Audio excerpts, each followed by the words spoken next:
Going sana ako ng isang barko, cruise ship. Hindi ako nakapasa sa clearance for abroad. Nang makikisip ko, occupational disease, siguro yun nung galing ako ng Africa. Company physician sa US military base sa Africa, siguro doon ko nakuha. So may nakalisyon sa lungs ko. And refer ko sa doktor, sa pulmonologist, trained in the US, growing lesion, para bang may bukolo sa lungs ko. Sabi ko, okay lang, kaya ko yan. Pero hindi po pala kaya, para gusto ko tumalon doon sa dagat na umuwi ako from Cebu.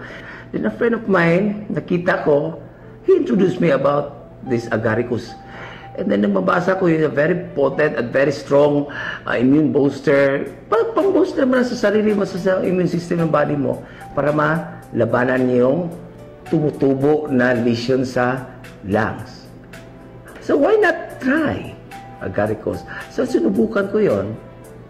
3 times a day, 2 capsules for 1 month, 1 capsule 3 times a day for 2 months, ganon. Din tuloy-tuloy 1 capsule once a day. Then pinarepit ako every 3 months ng x-ray. For the first 3 months, ganun pa rin. Next 3 months, ayun, nagulat si doktor. Oh, ano bang ginawa mo? Vegetables lang at saka yung agaricus. Yun lang talaga. At saka yung papaniwala ko sa Lord. Si Lord naman talaga nagbibigay nito.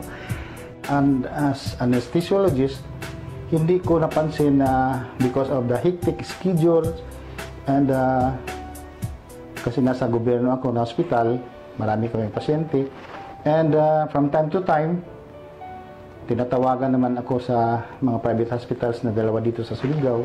So kahit napagod, walang tulog, minsan hindi pa nakakain, pupunta na sa operating room dahil nandoon na yung pasyente.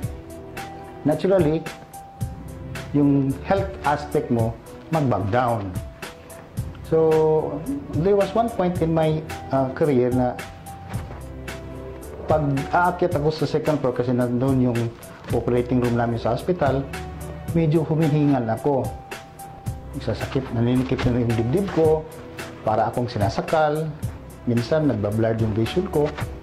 Yun pala, mataas na masyado yung blood pressure ko. Umabot minsan ng 180 over 120.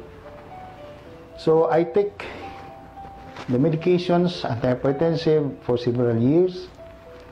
And ganoon pa rin. Until luckily, I met a friend, yung dating chief nurse namin sa hospital, na nag-introduce ng classic herbs. As a physician, I asked for documents to prove kung anong sinasabi nila. After reading, nag-try ako ng Optiberry Plus. And lo and behold, after 1 month of continuous taking the Optiberry Plus, unti-unting naramdaman ko na pag-akyat ko ng second floor, nawawala na yung paninikip ng dibdib ko, yung parang sinasakal yung leg ko. And I found out na combination ng antihypertensive ko saka yung Optiberry ay nag-work out.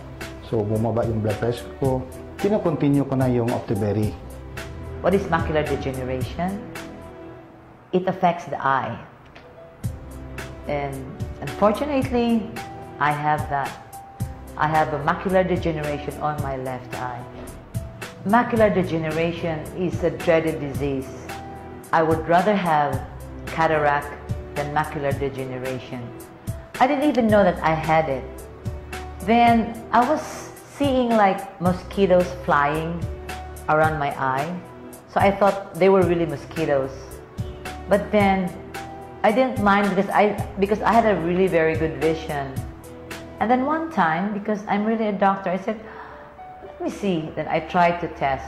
I could see very well. Then I tried on my left. Oh my goodness. There was a hazy area.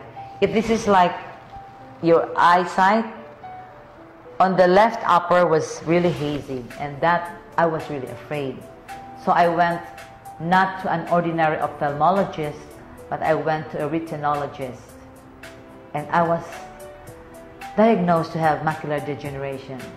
It is actually a disease not really known why it comes. And in my case, I think it is more of stress. Everybody has stress in their life, but probably it's how your body reacts to that. That's why it says in all our journals that antioxidants are very good controlling of the disease. And I am so happy that I have glutathione. I have been taking this drug for the past 5 years. And I'm happy that Classic has it, and it has helped me a lot. And the more I'm happy because we have a neighborhood center where we can easily buy our products. You don't have to order in Cebu or in Manila. We just go there and we get them. So I prescribe to all my patients for their body, for their resistance, you know, because it makes you strong. At the same time, for women, it makes them white. So the side effect actually is a very good effect. That's only like the bonus of the glutathione. So I'm happy with Classic glutathione.